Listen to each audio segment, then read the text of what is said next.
E aí, cambada, esse é o podcast do Rei Grifo.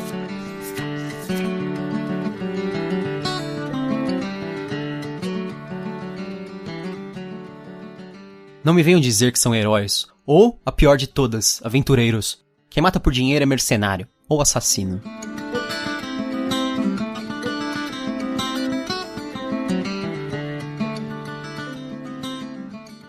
E eu sou o Gustavo Domingues, também conhecido como Rei Grifo. Eu sou a Thaís Prioli.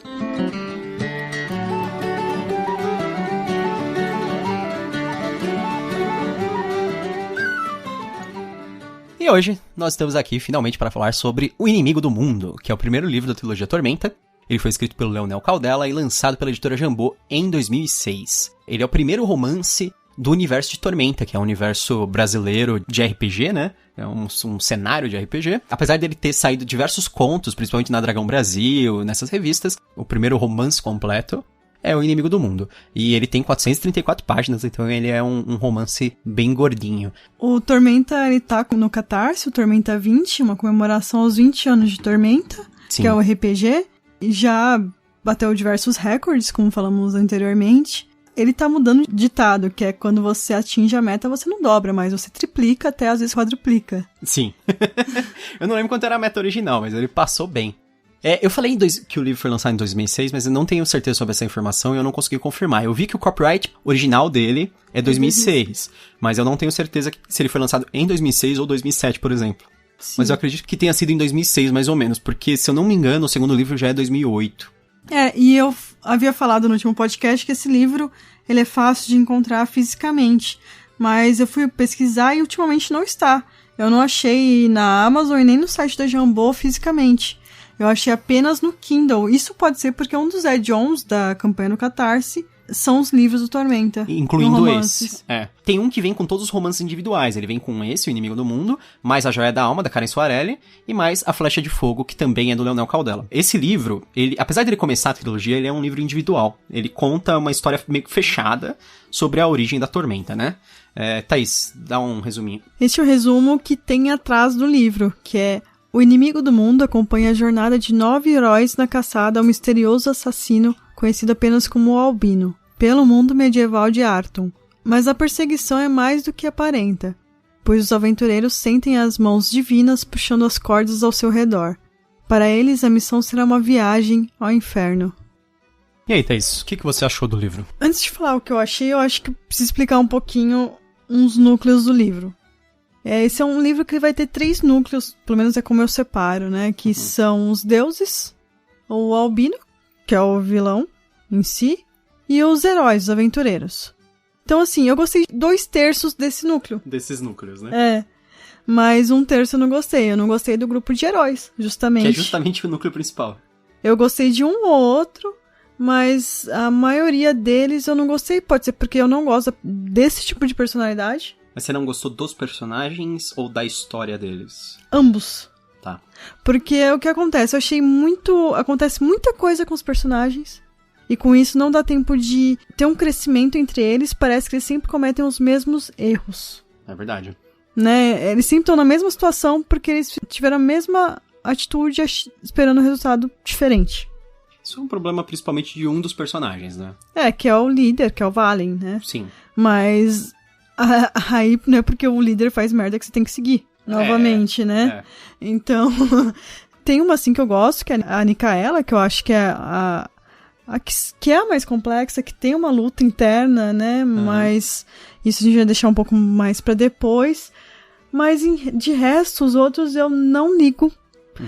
Tem uma morte no início de uma personagem que, sinceramente, não liguei a mínima. Não tinha nenhum vínculo com ela. Não teve nenhum desenvolvimento. É bem no início mesmo. Eu acho que ocorre nos primeiros 50 páginas do livro, sendo que o livro tem 400, né? E, no fim, existe uma morte que eu quase passei batido. Ela ocorre tão rápida e tão secundariamente... que você fala, o que aconteceu? E é de um personagem importante, né? Então, esses são os pontos que eu não gostei. Mas o background desses personagens em si é bem escrito. Quando volta no passado e descreve um pouco eles, é interessante. Mas no atual eu não liguei pra eles. E os deuses e o Os Albino? deuses e o Albino são a melhor parte desse livro, na minha opinião. Principalmente os deuses. Posso já fazer o meu? Pode. Ah, tá. Os deuses, eles me lembram um pouco mitologia grega, que é aquela história, assim, deuses humanos. Deuses que pensam, de certa forma, quase como humanos. São deuses que têm sentimentos mortais, assim, que eles amam, odeiam, sentem inveja, sentem raiva, sentem diversos tipos de sentimentos que são próprios de humanos, que em outras tradições divinas não ocorre isso, né? Por exemplo, como nós estamos acostumados com a tradição judaico-cristã, nela Deus está acima dessas emoções, assim, ele é perfeito. Ele é perfeito, as emoções são coisas... Falhas. As emoções são coisas das pessoas mesmo. E já na mitologia grega, até nas outras mitologias, eu acho que acredito na mitologia nórdica, essas coisas, os deuses, eles tinham coisas muito mais parecidas com os seres humanos, assim. Deles serem muito mais falhos, na verdade, né? E acho que é isso que é trazido aqui. Eu acho que ele cria uma mitologia desses deuses que são deuses falhos. E eu acho isso bem legal. Porque os deuses, eles se apresentam como personagens mesmo, personagens influentes, lógico, né? Absurdamente influentes, e eles desenrolam uma série de coisas meio que nos bastidores, porque a história dos deuses é meio que uma história de secundária, só que ela explica o que tá acontecendo na história principal. Então, enquanto os personagens da história principal estão boiando lá, estão perdidos, eles não sabem o que tá acontecendo, você, o leitor, está entendendo porque está acompanhando a história dos deuses ao mesmo tempo. A história do Albino também é muito interessante, porque toda a história por trás dele é boa, a história da origem da Tormenta eu acho muito legal, mas realmente, assim, os personagens principais é um grupo padrãozinho, assim, muito, muito fraco. Eu acho que esse problema, não entendo se é um problema que é por causa de um autor iniciante, porque esse foi o primeiro livro do Caldela, e, assim, dá pra ver que ele escreve muito bem, mas eu não sei se ele foi obrigado a trabalhar com esses personagens, se não é o caso, ou se existe, não uma obrigação, assim, por exemplo, dos editores, mas uma obrigação da época, sabe? Sim. Porque esse livro é de 2005, era outra época. 2006. Então, 2006, né? Era muito comum, principalmente aqui no Brasil, a gente tava começando com as coisas de fantasia. Existia livros de fantasia desde os anos 90 no Brasil, mas aqui a gente tá começando um desenvolvimento maior, assim, nessa época. Ainda era muito tradicional, assim, a gente ainda emulava muito aquela fantasia dos anos 80 dos Estados Unidos. Então, enquanto lá fora já tava saindo uma fantasia super transgressora, assim, desde os anos 90, cito o Steven Erikson, que é 99, né? O George Martin e a Robin Hobb são 95. 94. Então, que era uma fantasia, assim, bem, que quebrava com as tradições da fantasia dos anos 80 e dos anos 70. Então, aqui a gente ainda tava emulando essa fantasia dos anos 80, estilo Dragonlance. Tanto que a história que o Caldela deu aos editores da Jambô, na verdade, ao Trevisan, entregando um conto de Dragonlance que ele tinha escrito. Então eu sei que ele é muito fã de Dragonlance e ele acaba transparecendo muito isso nessa forma, nesse conteúdo. De certa forma eu entendo, porque nessa época, se você fizesse uma coisa muito diferente, como as que saem hoje, não ia pra frente, sabe? Eu sei que literatura não é uma questão de escrever para fazer sucesso, necessariamente. Você escreve para que seja bom. Mas é bom pagar as contas no fim do mês. Sim, mas é bom pagar boleto. Então, mas é bom ser vendável. É bom que o pessoal que estava acostumado com aquilo dentro do universo do Tormenta se identificasse fácil. Então esse é um grupo majoritariamente humano. Apesar de Tormenta ter uma quantidade imensa de raças paralelas aos humanos, de raças humanoides inteligentes, que são muito diferentes, vibrantes em todo tipo. Então o grupo inteiro é praticamente humano. O único que é mais diferente é o Artorius, no sentido de raça, né? Que é um minotauro. E a outra que não é humana também é elfa, que elfa, você sabe, né? Quase humano. É um humano com orelha pontuda. Então eu acho que o problema realmente acaba ficando nos personagens principais no grupo, que é muito tradicional, é muito, muito clichê, de certa forma. Principalmente, assim, muita ênfase no personagem principal, que é o Valen. Ele é muito o personagem tradicional, muito irritante, assim. Mas a gente vai discutir bem isso depois. Eu acho que se eu tivesse lido provavelmente em 2006 esse livro, 2007, eu teria gostado, bem mais. Provavelmente sim, principalmente porque eu percebi que esse livro ele emula muito o jeito de escrever do Bernard Cornwell. Na época eu tava nesse vício do Bernard Cornwell. A gente estava, né? A gente estava, né? Eu conheci a Thaís em 2005, eu lembro que os primeiros livros que eu emprestei pra Thaís foi a Crônicas de Arthur, né? Isso. Do Bernard Cornwell, e depois eu até emprestei os do Grau, você leu também, e foi lendo vários livros junto comigo. Aí a gente leu até Crônica Saxônica juntos um tempão, né? Acho que até o 7º livro, por aí. Aí depois a gente meio que largou mão, porque Bernard Cornwell, depois você leu o 15º livro, você já leu todos. Na verdade, depois você leu Crônicas de Arthur, você já leu todos, na minha opinião. Tirando não que não seja divertido. Não, é legal, mas é muito igual, saco, assim. Né? E realmente, esse livro, ele é muito evocativo do que o Bernard Cornwell faz, assim. Dá pra ver uma influência, não apenas forte, mas, assim, predominante no estilo de escrita. Principalmente na parte de narrativa de luta, combate. De querer ser visceral de uma forma escatológica, assim, né? Uhum. E isso também acaba tirando um pouco o foco do personagem e do desenvolvimento dele. Acho que a gente tá se aprofundando muito aqui só do que a gente acha. Mas dá pra ter uma boa noção aí do que a gente achou do livro. Mas no final, assim, eu gosto muito do livro por causa do background. No final das contas, a história que ele conta é boa. Apesar dos personagens passarem por ela serem fracos. Eu acho que a história acaba sendo recompensadora no final. Tanto que no final eu li muito mais rápido o livro, assim. Depois que eu fiz as pazes com o fato de eu não gostar dos personagens, eu comecei a ler o livro mais rápido. Porque eu achei que o problema era comigo, e não era comigo, era com eles. Vamos, spoilers? Vamos.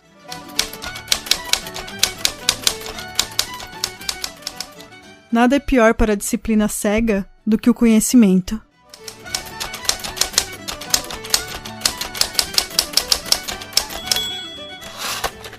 Muito bem, na verdade, então, o que a gente acaba descobrindo de importante nesse livro? Acontece muita coisa, mas eu vou resumir o que é de fato essencial para o livro.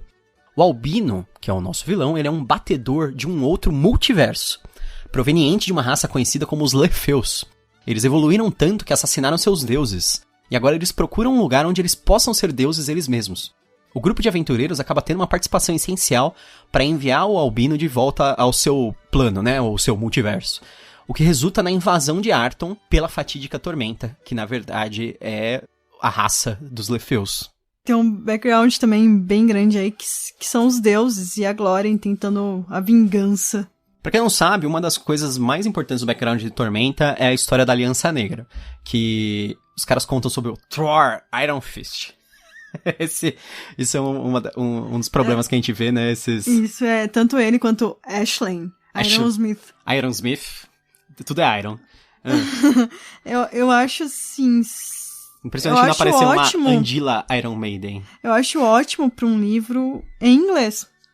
Sim, sim. Eu sei que fosse traduzido...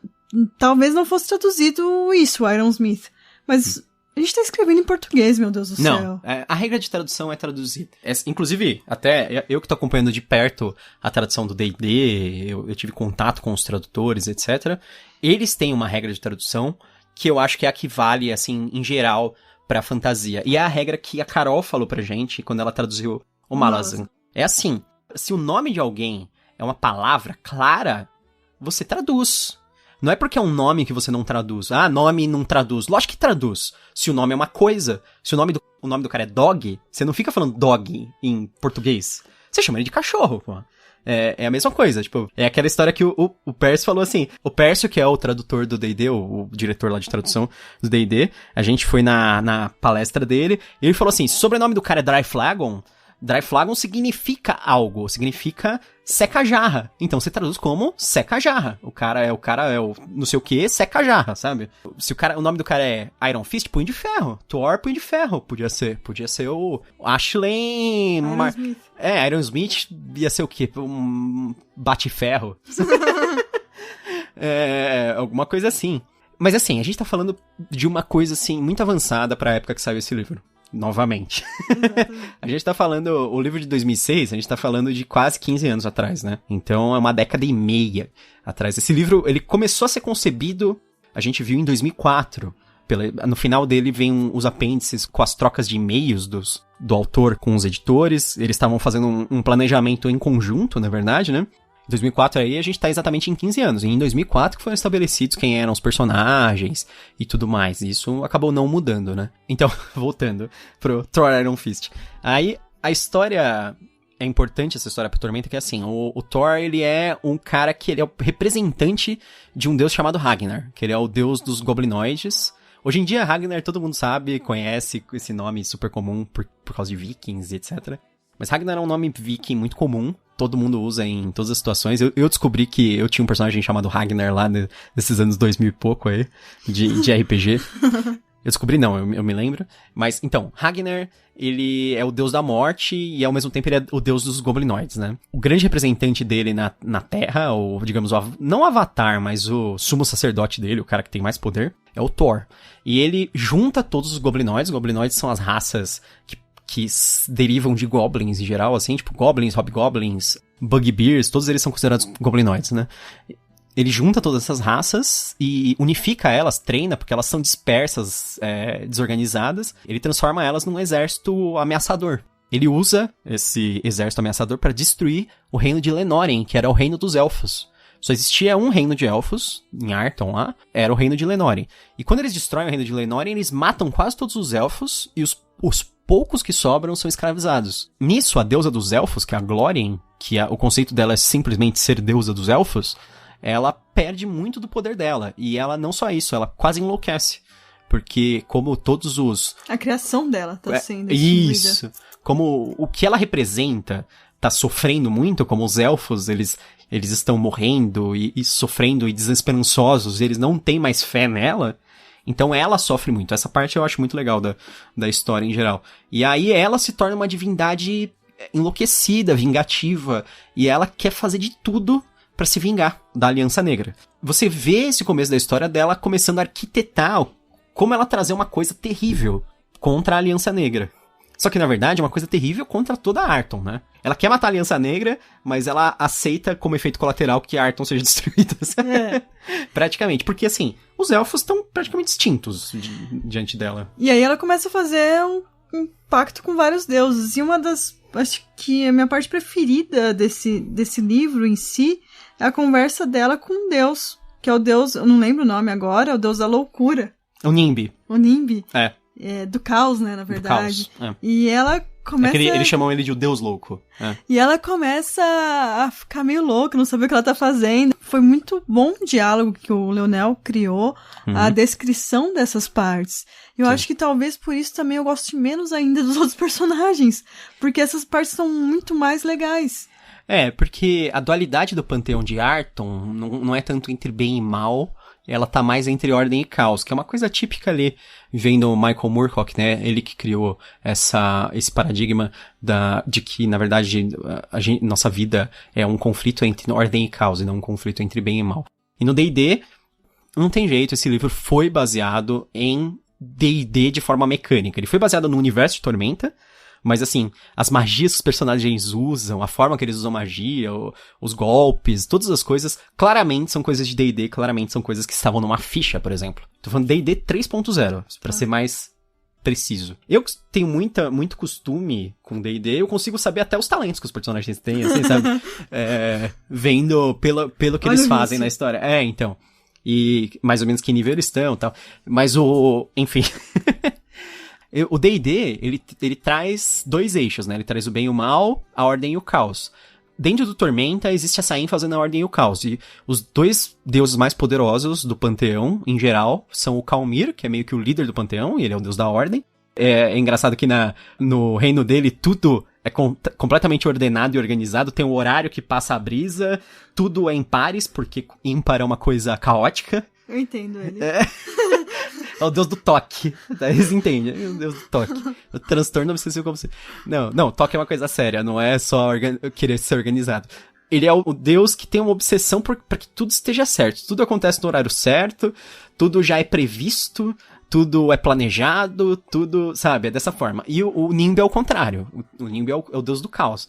Mas é caos puro e absoluto. Tanto que tem uma parte que eu acho muito boa, que é que o Nimbi fala que toda vez que ele vai pro reino do Calmir, ele passa mal. Porque lá é tudo muito ordenado. E aí quando ele volta, ele chora sem parar, até ficar insano de novo.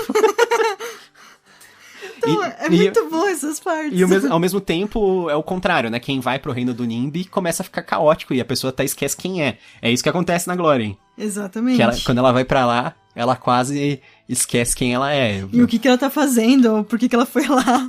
Não, mas as outras histórias dos deuses são legais. Um dos melhores combates do livro é o combate do Kin, que é o deus da guerra, contra o Megaloc, que é o deus dos monstros. Sim. E ele vai lá só porque o Megaloc, ele é um deus que não aceita ordens. Então ele nunca apareceria naquele congresso lá dos deuses e tal, dos 20 deuses, e nunca aceitaria ordens do Khalmyr e tal. Então o Kin, como ele quer que, por exemplo, a tormenta venha, ele vai e bate no Megaloc até falar assim, ó, você não vai interferir com a tempestade. Quando a tempestade vir, você vai deixar. E é tipo, só por isso ele vai lá, né? Outras cenas que tem umas conversas legais é a da Lihana e o Grande Oceano, é boa também. Sim, é bem legal essa. Que ela vai junto com a Glórien, né? Isso. Então tem... As partes dos deuses são muito boas, muito boas. Eu lembro de gostar dos deuses em geral. Minha deusa predileta é Valkyria ainda. Assim como no conto do Caldela, a melhor parte são os deuses. Mas no conto do Caldela eu gosto da parte do personagem principal. Não, é boa também, mas o dos deuses é melhor. É a disputa do Tauron e do Khalmyr, né? Nesse aqui, a parte do Albino é muito legal também, porque é aquela história dele... Descobrindo, né? O mundo. Porque o Albino, ele é tão alienígena, que ele vem de um local onde... Eles sequer tinham uma forma física, exatamente. Eles tinham uma forma disforme, metamórfica, dispersa, energética, e tipo... Quando ele chega aqui e ele tem que se materializar, e ele tem que ter um corpo físico, e ele tem que começar a aprender, assim, é que nem bebê, assim, ele aprende a andar, aí depois ele aprende a falar, Isso. e aprende a ler, e, tipo, ele tem uma capacidade de aprendizado muito rápida, só que ele tem que aprender tudo, absolutamente tudo. E assim, ele é extremamente sanguinolento, assim, ele vai matando tudo que ele encontra pelo caminho, mas por quê? Tudo faz parte do aprendizado, ele tá meio que estudando, né? As coisas. Tem uma parte que fica, como é que se faz um rei? Tem essa história. Os caras falam assim, o que é um negócio mais importante? É um rei. Aí ele, e como é que se faz um rei? Aí tem a história da mulher que tava grávida, a rainha que tava grávida. Uhum. Eles falam, ela vai ter o rei de não sei o que. Aí ele, então eu quero ver. Aí ele vai e arranca o bebê da barriga dela. É meio que isso. São as partes geniais, assim, do Albino também. E a gente descobre que eles já haviam mandado outras pessoas. Sim. Pra cá, mas não tinha dado muito certo. É ele que teve sucesso. Sim. A gente vai descobrindo, na verdade, que, como a gente falou, o Albino ele era um batedor, né, dos Lefeu. Os Lefeus... Aí depois, só no finalzinho do livro, que a gente tem aquela história... É outra história legal dos deuses, que eles contam a história da Revolta dos Três. Que é a história mais importante, considerada a história mais importante do universo do Tormenta. Que é quando 3 deuses se juntaram pra criar uma raça perfeita, e eles descobriram... limites, né? Isso, eles descobriram um outro multiverso, onde eles podiam fazer isso escondido do restante dos deuses do panteão. Aí é a Valkyria, que é a deusa da humanidade, que era ambiciosa, o Tilian, que era o deus dos gnomos, que ele era curioso, e o... Dos dragões. Como é o nome dele?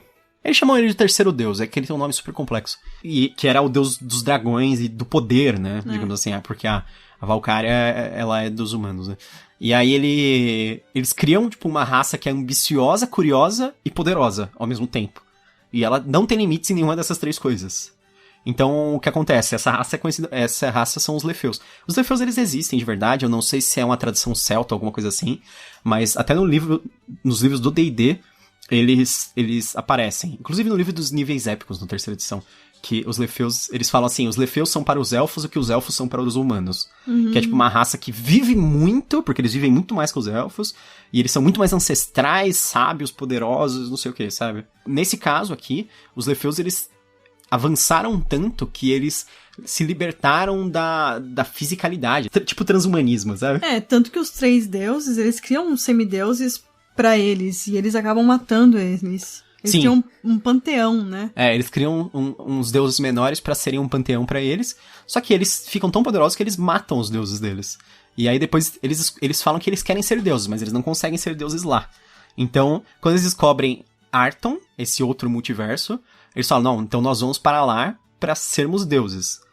Aí depois, no final das contas, até meio que muda, na verdade eles ficam só bravos porque conseguiram matar um deles, né? Isso, que é justamente que é o Albino, aí a parte do Albino, que são os heróis, né? Eu só tenho um negócio, por que esse negócio de albinos serem vilões? Você sabe que isso é um clichê, né?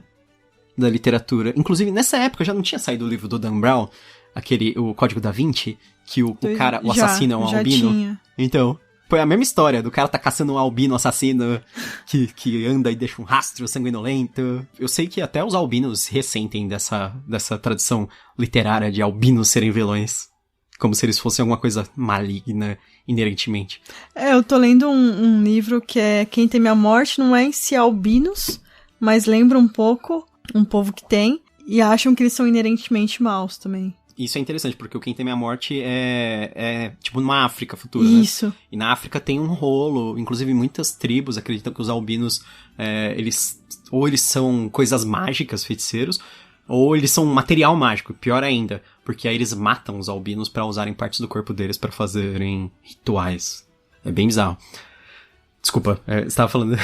Não, que eu falei que eu tenho uma personagem que morre, e eu não liguei, porque eu mal sabia quem era ela, porque estava no comecinho do livro, então tinha 500 mil personagens. Sei lá, eu demoro pra pegar quem é cada personagem num livro. Não sei se é só eu ou se... Não, ok, tem 9 personagens, você então, demora. Assim, aí chegam e matam a Angela. Eu, ok.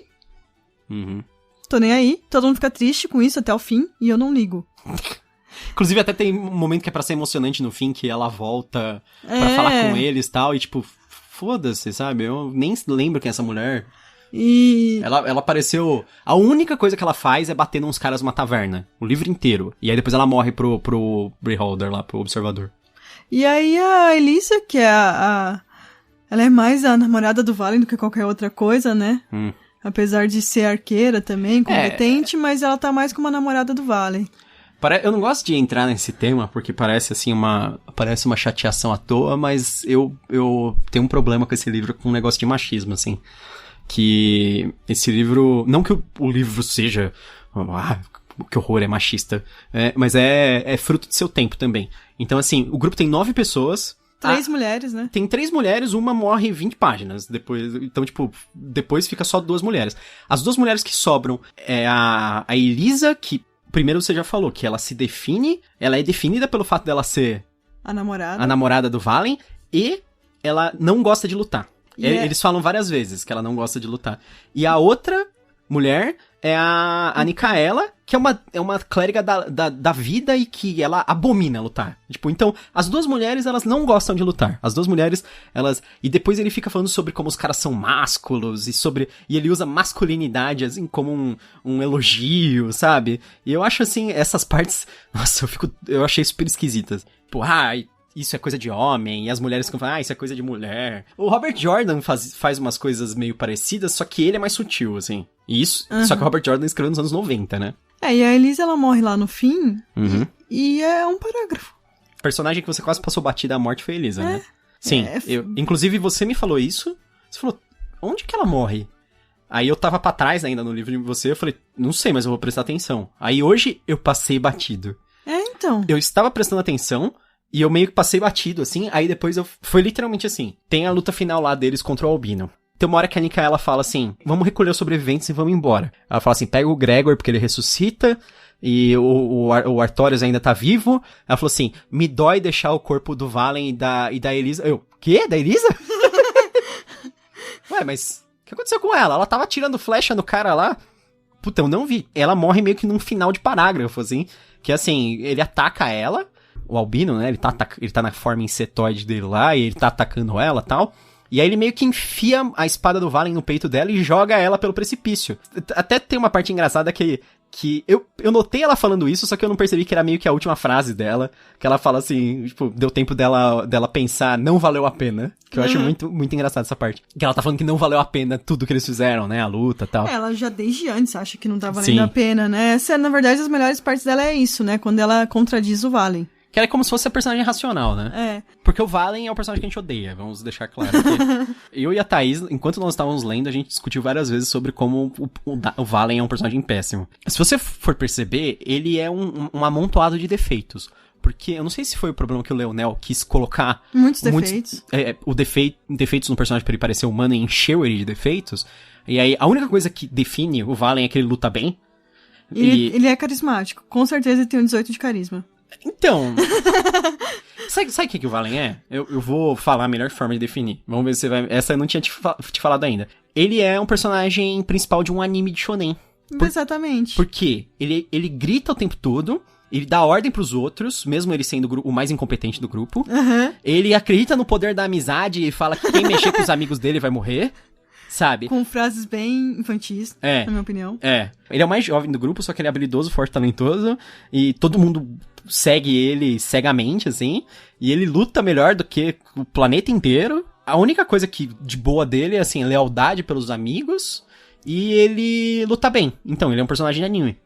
Shonen, específico. Shonen, especificamente. Ele é tipo Naruto, o Luffy, o Goku, sabe? Na verdade, ele me lembra bastante o Goku. O Goku é um personagem que ele luta bem, é leal e tal, mas ele é uma péssima pessoa, um péssimo amigo, sabe? Na verdade. e é egoísta pra cacete. Porque o Valen também é. Ele é egoísta pra cacete. Ele acha que o que ele acha tá certo, os outros têm que seguir ele, sabe? E não aprende com os próprios erros, como eu já disse anteriormente. Teimoso pra caramba, porque ele acha que ele sempre tá certo, que o que ele faz é perfeito. Eu fico com medo das vezes as pessoas lerem esse livro e acharem que a Elisa é meio... Qual que é a palavra em português? Meio megera, assim, sabe?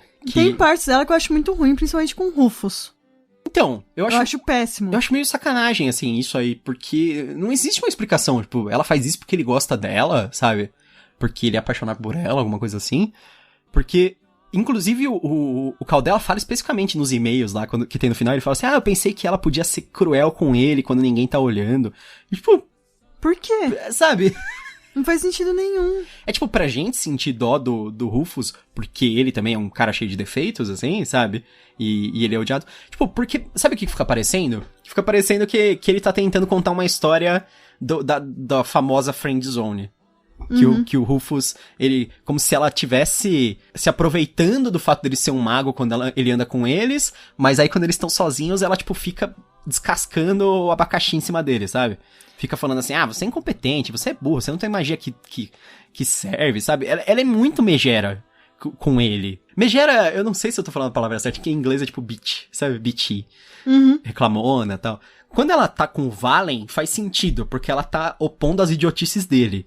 Ela tá falando assim, você não tá pensando direito, não vale a pena fazer isso, não sei o quê. Então, tipo, aí eu concordo com ela. Só que aí, tipo, quando ela tá com outros personagens, tipo, Rufus, ela só tá sendo escrota. Sim. Então. Até quando depois eles salvar eles, ela ainda é escrota com ele, não faz sentido nenhum. Não faz sentido ser escrota de qualquer maneira. Sei. Mas, então... assim, já que vamos seguir um personagem que age conforme o poder dos outros, pelo menos vamos ser fiéis aqui, né?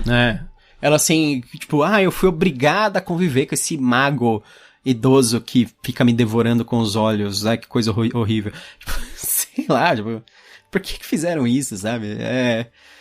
Ainda bem que um dos melhores personagens do grupo é a outra mulher, que é a Nicaela. Mas ela é justamente por ser uma clériga da vida e ter um conceito diferente. Porque no D&D, quando você é um clérigo da vida, você, beleza, você segue o deus da vida, você cura mais, é legal, né? Mas ela não pode tirar a vida. Mas eu discordo disso. Vou fazer meu caso aqui. Advogado do diabo. Porque assim, dentro do panteão do Tormenta tem duas deusas que são muito parecidas. Que é a Calma, que é a deusa da paz. A Calma, que é a deusa da paz. E a Lina, deusa da vida, ela não pode matar. Lena, né? Lena, sei lá. Não pode matar, por quê? Porque morte é ao contrário da vida, e o Ragnar é o deus da morte, não sei o quê. Conceitualmente, e tipo, morte é ao contrário da vida, e paz é ao contrário de guerra, beleza. Vamos seguir esse conceito que eu já não concordo, porque pra mim, morte faz parte da vida, faz parte do ciclo da vida. É uma coisa natural, assim. Eu acho que um clérigo da vida, necessariamente, tipo, ele não pode ver morte, nem morte natural, então. Nem alguém morrendo na cama de velhice. Ele, que horror, tá morrendo, sabe? Eu acho que quando é um ciclo, ok. O ruim é quando você está adiantando esse ciclo da pessoa matando. Mas adiantar não é necessariamente, tipo, porque que nem um predador comendo uma presa. Faz parte do ciclo da vida deles. Mas a gente não é predador. Talvez, nós somos predadores um do outro. O homem é o lobo do homem, já dizia Thomas Hobbes. Não, mas, ok, ainda que seja isso, mas ela não pode usar de violência em sentido nenhum, tipo, ela não pode matar. Mas ela não pode usar uma arma não letal? Ela não pode se defender de forma alguma, nisso, tipo, sabe? Tem algumas magias que clérigo consegue fazer que é meio que desacordar o oponente. Coisas do tipo. Sei lá, até um porrete. Ela não precisa bater com o porrete na cara dos outros. Lembra da história de um soco mata? Ah, é, né? Então. Não, mas sei lá, bate no braço do cara, sabe? Dá choque nele, arruma um taser. Também pode matar. Spray de pimenta. Olha, sabe? não necessariamente mate, mas pode ser que a pessoa morra por alguma coisa que ela fez. Dá um spray de pimenta pra todas as clérigas da vida, elas ficam andando lá pro outro. E os caras, ai, meus olhos! Ela assim, mas você tá vivo ainda! E vai embora, sabe? Já pensou, você tacando spray de pimenta no olho do dragão, ou de um orc, ou de uma coisa assim? Ia ser mó engraçado. Mas... tá aí uma arma pra ser feita. Então, mas... Enfim, eu acho que eles teriam que encontrar uma forma criativa, além de não pegarem armas. Porra, ela não pode ter nenhum escudo. É muito aquela coisa, você vê a Bíblia, né, Jesus, de dar outra face pro inimigo. Mas isso tem mais a ver com ser pacífico, e já existe a deusa da paz. É igual o Gandhi também. Isso não tem a ver com também. Vida, sabe? Eu acho. Eu acho que pelo menos ela poderia se defender. Então, porque a deusa da paz, ok, o cara que é o clérigo da paz, ele não pode lutar. Tudo bem, porque ele é da paz, ele é contra combate. Ele é contra, tipo, sabe, bater em outra pessoa, ele é contra a violência. Ele é o da paz. Faz sentido. Agora, da vida. O que a vida tem a ver com combate? Todo combate é mortal? Não necessariamente. A única coisa que eu acho que ela poderia se defender. Podia lutar MMA, ó. Ela, ok, não quer atacar, não quer matar ninguém, ok, não mate, não ataque. Pode mobilizar. Mas se aprender um jiu-jitsu. Tem várias magias de defesa que você consegue deixar o inimigo desacordado, ou então mobilizar. Ela usava... Ah, sim, pra usar no inimigo, né? Ela até usava magia nela e nos personagens. Pura, ou de... Dá uma armadura pra ela, um escudo, pelo amor de Deus. A menina fica andando de roupão de um lado pro outro, porque ela é da vida. Da vida quer dizer ser alvo, sabe? Eu sou a favor da vida. Não, ok, eu entendo, mas não precisa... Você pode usar um cacetete, você pode dar golpes de jiu-jitsu. E um outro ponto, assim, que eu não gostei da história dela é no fim. Porque no fim ela tem outro personagem no grupo, que é o Masato Kodai, que ele é um samurai, que vem da ilha de Tamura, que é exatamente o Japão. O que acontece? Os dois vão se casar em Tamura. E nisso tá a filha dela, que a iniciação pra ser clériga da vida, você tem que ter uma vida e saber o quão importante é. Tem que ter gerado vida, então, tipo, meio que todas as clérigas de Helena são mulheres, porque todas elas têm que ter engravidado e tido filho já. Isso eu acho bem legal, esse background, porque é como se, assim, se eles achassem... Porque um dos maiores problemas, assim, até da nossa sociedade em geral, é esse negócio de mãe solteira. Porque, convenhamos, é muito mais fácil pro homem fugir e deixar na mão da mãe, né, o filho, sim, do que o contrário. Então, tipo, mãe solteira é um negócio que você vai encontrar muito, muito mais. Então, dentro desse universo, é como se elas tivessem um lugar pra ir. Isso. Não é nenhum papel específico que ela é obrigada a seguir. Mas, assim, é um lugar especial que vai acolher ela, assim, é um lugar pra acolher só elas mesmas. Porque elas entendem qual a importância da vida, de ter tido um filho e tudo mais. Porque elas também não podem ser casadas, né? O que eu não gosto dessa parte é eles vão se casar e aí começa a tormenta. É justamente Tamura que começa a tormenta. E na hora que tá todo mundo fugindo e tal, e o Masato fala, não, eu vou ficar. E ele fala, você tem que ir, porque pra você a vida é o mais importante. Ela fala, não, pra mim você é o mais importante. Ah, mas é porque ela já tinha quebrado os votos, né? Exatamente, já tinha quebrado os votos, mas a filha dela tava ali. Não, é verdade. Ficou feio esse aí. Eu não acho que ela teria escolhido o homem em relação à filha. Ok, é uma ótima cena de romance. Nossa. Mas a filha dela tava ali. Vamos esquecer que a filha dela... Nossa, ficou feio. Estava ali. É que nem, tipo, quem escolhe o novo marido ao invés da filha, alguma coisa assim. Nossa. É meio estranho isso. Nossa. E não pra mim não condisse com a personagem. Nossa, demais. Ok, porque ela gosta muito dele, mas... Não, mas ela fala o tempo todo da filha e sobre, tipo, voltar pra filha. E, tipo, é uma parte fundamental da personagem. E depois é muito quebra, né? Quebra a linha do personagem. É bizarro. Tem um personagem que eu gosto, que você não gosta, que é o Gregor. Eu acho ele muito paladino padrão. Não que seja ruim. Eu não acho ele padrão, exatamente. Primeiro porque o deus que ele serve é um deus muito diferente. Que é Tiatis, né? Que é o deus da ressurreição. Então, tipo, é um conceito diferente de vida e de morte. Ressurreição é como se fosse realmente o ciclo, né? Uhum. Então, tipo, morte e vida estão diretamente ligados. Eu acho mais legal isso do que ter um deus da vida e outro da morte. Acho que podia ter só um deus disso. Mas o dele que eu achei meio estranho, porque tem uma hora que ele morre, né? No barco, no navio. Eu falei, esse cara vai voltar. Ele voltou. Sim, ele volta. Ele aparece aquela cena, assim, bem na hora, assim. Ele salva no momento, né? Mas a coisa que eu gosto é que ele volta tudo ferrado, assim. Isso é interessante. Ele volta meio apodrecido, comido de peixe, né? Porque ele ficava ressuscitando dentro da água. E aí ele só conseguia se mover um pouco antes de morrer de novo. E aí, tipo, os peixes continuavam comendo ele, né? E ele não se regenerava, ele só ressuscitava. Então, essa parte eu acho muito boa. Eu gosto de Tiates, né, essa história, porque ele representa... na verdade, como ele fala o ciclo da ressurreição, ele fala de renovação, né? Então, tipo, tudo morre e volta mais forte, né? A história, a ideia do morre e virou adubo. Você morre e vira adubo, seu corpo vira adubo, mas é pra alimentar coisas que vão ficar mais fortes. E eu gosto desse ciclo, eu gosto do Gregor, eu acho até interessantezinha, assim, a história da personagem dele. Ele é um dos poucos que tem contato com a família. Porque a história do Valen é aquela história besta padrão, assim, tipo, beleza, ele tem uma mãe que era uma prostituta desbocada, mas ele não tem pai, e, tipo... E ele batia em todo mundo da vila. Sabe, personagem de anime. E aí... E aí, o Gregor não. O Gregor, ele tem, tipo, aqueles pais que não... Mesmo ele sendo uma coisa importante no resto do mundo, os pais dele não aprovam especificamente o que ele faz, sabe? Os pais dele queriam que ele trabalhasse com o negócio da família. Ele ficou falando assim, o seu cunhado trabalha, e olha só como ele tá bem aí. Então... Você tipo, consegue... eu sou um paladino! Se eu morrer, eu volto. Aí ela assim, não, mas seu primo passou no concurso. Então, eu gosto muito dessa história do Gregor. E eu gosto, tipo, ele me parecia um líder. O tempo todo eu pensava, meu Deus, ele é um líder muito melhor do que o Valen. Aí no final o Valen, eu não vou ser mais líder, o Gregor vai ser o líder. Né? Graças a Deus. Nossa, alguma coisa direita ele fez. Esse cara, porque ele vê mesmo que ele só fazia escolhas bosta, né?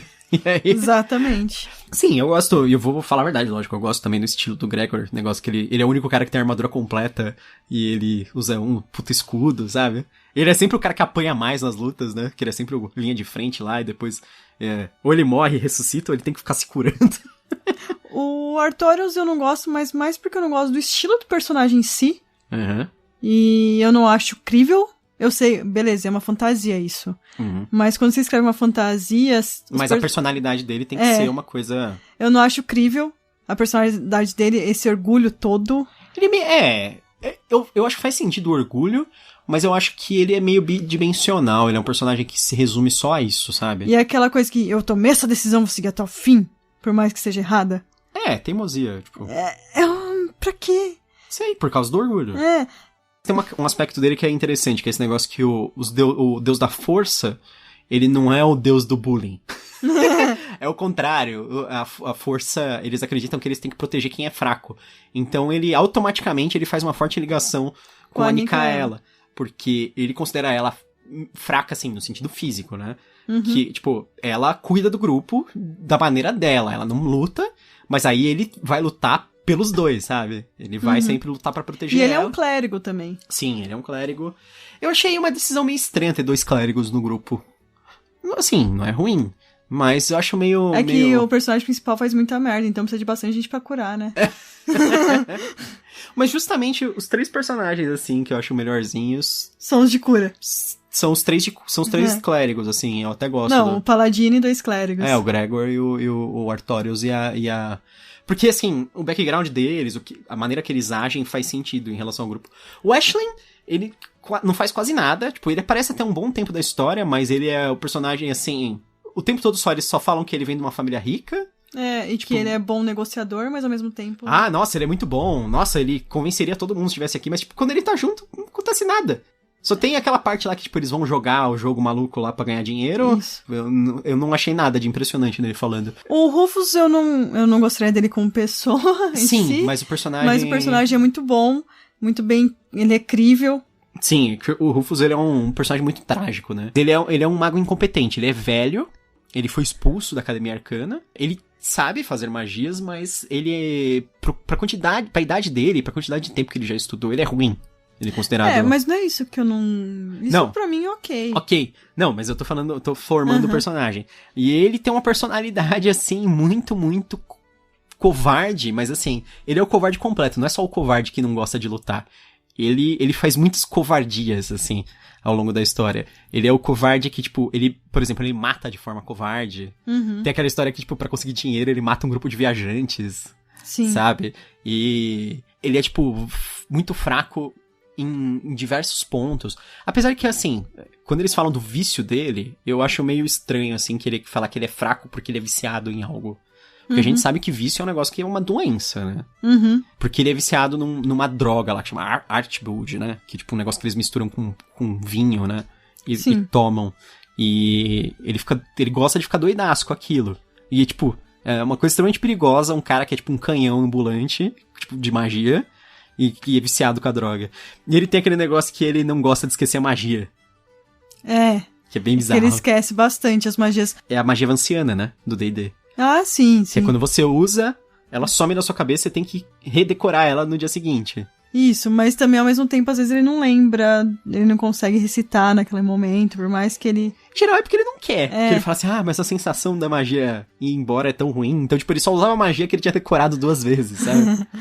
Mas o que eu não gosto dele é porque ele é uma pessoa que... Ele cobiça muito a Elisa. Isso eu acho... Não só ela, né? Ele tem fantasias com tudo, né? Ele tem fantasia com ele ser um herói, com ela gostar dele, com ele ser poderoso. Eu acho isso muito ruim. Os pensamentos dele, assim, é muito de... Olha só como eu vou ser um vilão no futuro. Ele não se vê como vilão da história dele, né? Os pensamentos dele são mais do tipo... Ele acha que o mundo deve alguma coisa a ele, sabe? De certa forma. E a única pessoa que realmente é legal com ele, que é o Valen, assim, a única coisa do Valen boa é isso, que ele é a única pessoa que protege o Rufus e é legal com ele. Só por camaradagem, né? Tipo, ele tá com a gente, então ele... Sim, e o Rufus pensa em fazer mal pra ele. Sim. O Rufus não vê como mal pro Valen. É que tem até um momento que, assim, que ele tem uma ilusão que a Elisa tá ficando com ele... E aí aparece o Valen chorando pra ele. E aí ele fala pro Valen assim, desculpa, Valen, não é culpa minha. Ela que preferiu ficar comigo, você não ia forçar ela, sabe, a ficar com você, né? Então, tipo, não é que ele odeia o Valen. Às vezes eu acho que ele até se sente culpado por causa disso. Mas é que ele realmente gosta dela e ele queria ficar com ela. Você não escolhe as pessoas por quem você se apaixona. E, tipo, assim, o que acontece aqui é claramente o Rufus tinha que sair do grupo. Porque, beleza, ele se apaixonou por ela... É ruim ele ficar por perto. Você vai ficar o tempo todo perto da pessoa porque você é apaixonado enquanto ela tá com outra pessoa, sabe? Não, você se afasta. Pra você não se machucar. E pra você também não fazer merda, né? Tipo... Que é o que acaba acontecendo. Sim, exatamente. É que a gente tá falando da dinâmica de aventureiros, eles precisam de um mago. Então... então é o que acaba acontecendo, né? O Ladino já abandonou, né? Vai que o mago abandona também. Então. O Ladino só perdeu a perna, não podia nem jogar uma regeneraçãozinha nele lá, né? O cara já assim, não, vou sair do grupo. Sair do grupo, você é rico, você pode pagar alguém pra falar, não, fui embora, tchau. Cansei. Chega. Minha família é rica, não preciso disso. eu sou rica! A Carolina. Então, aí é assim, o Ashley sai correndo, vai embora do grupo gritando, eu sou rica, é por isso. Exatamente o que acontece. É muito bom. E o Kodai? O Kodai, ele é até um bom personagem. Eu também gosto dele, apesar de eu achar muito esquisito, assim, esse negócio do samurai. Mas eu entendo por que aconteceu, porque eu sei que, assim... Eu tinha um tremendo spoiler, porque eu conhecia a Tormenta, e eu sabia que o primeiro lugar que foi destruído pela Tormenta era Tamuha. Então eu falei, puta, então se isso é a origem da Tormenta, quer dizer que vai acontecer de Tamuha ser destruído. E aí quando aparece o Masato... eu falei, puta, ele tá nisso como uma ligação com o Tamuha. Tipo, no fim, a Tormenta vai chegar lá, de alguma forma. Tanto que diversos momentos que ele vai morrer, ou quase morrer, eu fiquei pensando, não, ele não vai morrer porque ele tem que ficar até o fim. E aí, tipo, E realmente, ele fica até o fim e a Tormenta meio que segue ele. O capítulo do casamento é muito engraçado o nome. Quando eu li o título do... O final como um casamento, eu falei, puta merda, eu não acredito, é novela da Globo, né? Não, eu achei assim... Que era uma piada com isso. Eu imaginei que fosse, mas eu fiquei ao mesmo tempo pensando, será que vai ser tipo uma novela da Globo? Que merda. Que a brincadeira é que todo capítulo final de novela da Globo tem que ter um casamento, né? Mas, na verdade, tem o casamento, mas é tudo destruído, né? Tem o casamento e eles morrem. É bem trágico. Mas no final sobrevivem... Só a Nicaela dos personagens que a gente gostava que não sobrevive. Porque sobrevive o Gregor, porque ele não pode ser morto. Sobrevive o Artorius, tudo ferrado também. Sobrevive o Rufus. Sim. Mas ele é amaldiçoado lá, né? Ele fica cuspindo uns insetos. Eu fiquei achando, não sei porquê, eu achei que ele era um portal da Tormenta. Que o Rufus em si era o portal. Que aqueles insetos que ele cuspia, meio que eles cresciam e viravam os demônios da tormenta. Entendi. Mas, tipo, não, acredito que não. Mas eu achei legal, tipo, que fosse isso. Que ele se tornava... bem nojenta a parte que ele volta pra casa dos pais dele, né? Ah, sim. Um monte de bicho, ele nem limpa. Pelo amor de Deus, limpa! Não, ele é aquele cara, ele tá derrotado, ele, sabe... Eu acho que o Rufus, ele é aquele cara assim, se um psiquiatra lê o livro, eu acho que ele consegue identificar várias coisas no mesmo personagem, assim, ele tem muitos problemas. Muitos problemas emocionais, assim, de diversos gêneros, assim. Acho que era um cara com depressão profunda, ansiedade incapacitante, sabe? Todos esses tipos de coisa. Então, tipo, de certa forma, eu me identifico com ele. Não porque eu tenho depressão profunda. Nem ansiedade incapacitante. O meu não é profundo nem incapacitante. Enfim, mas deu pra me divertir com os personagens até. E no final eu gosto de alguns. Apesar de eu odiar o Valen.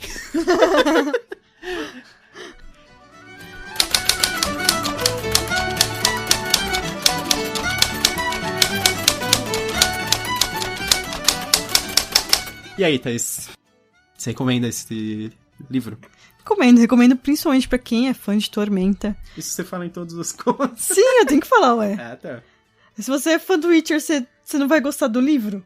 Se é fã do RPG Tormenta, você não vai gostar do livro? Mas mais do que nunca, esse com certeza. Eu acho então, que esse porque é o início de tudo. Esse é o livro fundamental. É a prequel. Sim. É a prequel.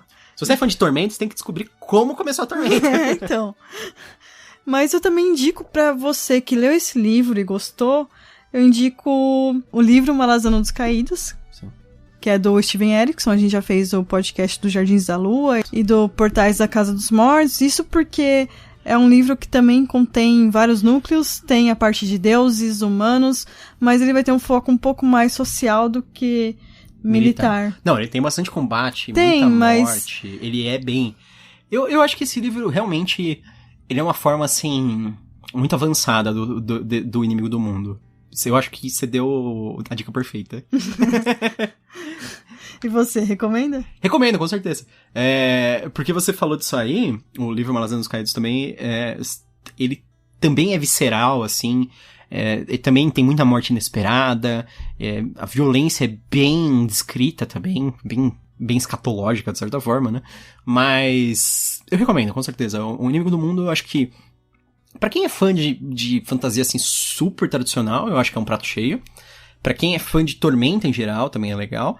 Pra quem quer ler tudo na ordem, ele tem que começar por ele, porque ele vai narrar muita coisa importante para os demais livros. Apesar que eu acho que, assim, o último capítulo dele é o mais importante de todos. Que é aquele que não é nem o capítulo do casamento. É o epílogo, né? É o epílogo, O epílogo, ele é o momento mais importante do livro. Eu até, assim, se você quiser dar uma de doido, lê o epílogo antes. Aí você vai descobrir coisas do livro inteiro antes, assim. Mas é legal, eu acho muito legal, assim, principalmente como revelação para o mundo, como elaboração por trás do mundo. Eu acho que, assim, ele é um livro corrido, vai muita coisa, os caras vão de um lado pro outro o tempo todo, porque ele quer fazer a tour pelos reinos, sabe? Esse aqui é o reino dos olhos, esse aqui é o reino da magia, esse aqui é o reino do sei o que, sabe? Tem a correria ali, mas, muito além disso, a apresentação dos deuses eu acho que funciona muito bem, a apresentação do surgimento da Tormenta, dos principais personagens, assim, dos personagens muito grandes da história. Aparece o Mestre Arsenal, que é um dos personagens que eu mais gosto. Ele tem uma história, uma parte muito importante, né, no livro. Eu acho que é um livro fundamental, assim, pros fãs de Tormenta. Agora que Tormenta tá virando uma coisa nova, se você quer ver todo o ciclo da história da Tormenta, eu acho que tem que começar por esse livro. É isso. Mais uma coisa, tem a ver com Tormenta, né? Nós vamos continuar aí dando uma ênfase pro Tormenta pra aproveitar esse momento grande que tá tendo aqui no Brasil. O maior financiamento coletivo em todos os tempos é o... Do Catarse.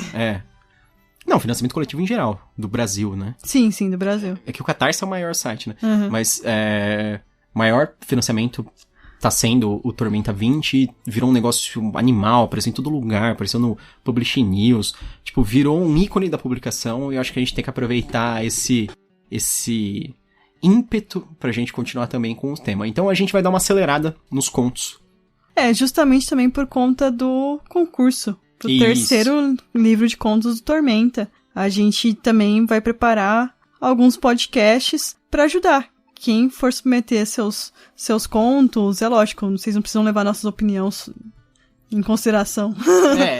É só não vá só pelo que a gente fala, mas... É só pra ter noção do que é história e tudo. Isso, porque a gente fala muito sobre isso, sobre narrativa curta, sobre narrativa longa, quais são os fatores importantes.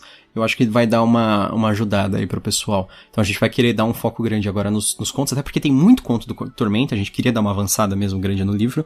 Então a gente vai fazer um episódio para cada conto e vai fazer bem rapidinho. E enquanto isso, a gente vai tentar também continuar lendo os livros pra trazer pra vocês os podcasts dos outros livros do Tormenta, pra vocês ficarem bem inteirados da história. Vamos ver se a gente consegue. Porque tá difícil, a gente tá lendo vários livros ao mesmo tempo, aí fazendo um malabarismo, mas vamos tentar. Pelo menos os contos a gente vai conseguir mandar vários aí. Porque os contos é mais tranquilo, a gente faz uma bela análise deles, você se prepara. A gente vai colocar o link aí na publicação. Tanto do Catarse, quanto pra quem quiser participar e enviar o conto. Sim, o conto vai ser em agosto, vai ser a seleção. Então vocês têm até agosto para fazer o envio, se você quiser participar do concurso.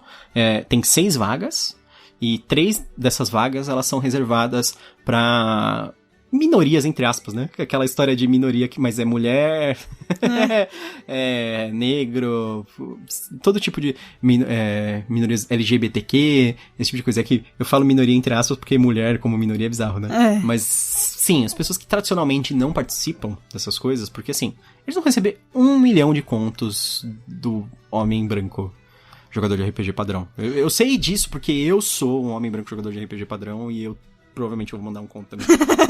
Mas é só um exemplo, assim, das pessoas que com certeza vão mandar um monte de conto. Até uma dica pra quem quer enviar o conto é a Karen, que é escritora do A Joia da Alma, e o Guilherme, que é editor da Jambô, eles fizeram uma live no canal da Karen, a gente vai deixar o link aí, e explicando sobre o que eles estão procurando, histórias diferentes, histórias sobre pontos de vista diferentes. Sim. Então, pensar fora da caixinha. A minha principal dica, essa é importante, hein? Não pega aquele seu primeiro capítulo daquele mega livro que você estava escrevendo e manda como se fosse um conto, hein? Todo mundo fica ligado nisso. Todo mundo sabe o que é. Que você está mandando um capítulo de um livro, como se fosse um conto. Escreve um conto do zero. Você faz uma história específica, com começo, meio e fim.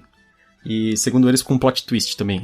Eles querem um plot twist. Não, eu não concordo que todo conto tem que ter um plot twist. Eu acho que conto pode ser slice of life. Pode ser só uma história interessante que não precisa ter necessariamente uma surpresa ou revelação. Mas, se isso é pré-requisito do concurso, então faça com surpresa. Bom, é isso. Nosso próximo podcast, então, vai ser... O Lua de Trevas, do Leandro Hadrack, do Crônicas da Tormenta. A gente continuando o primeiro volume do Crônicas da Tormenta. Espero que vocês tenham gostado desse episódio do Inimigo do Mundo. Até mais. Até a próxima. E bem-vindo ao Canavial.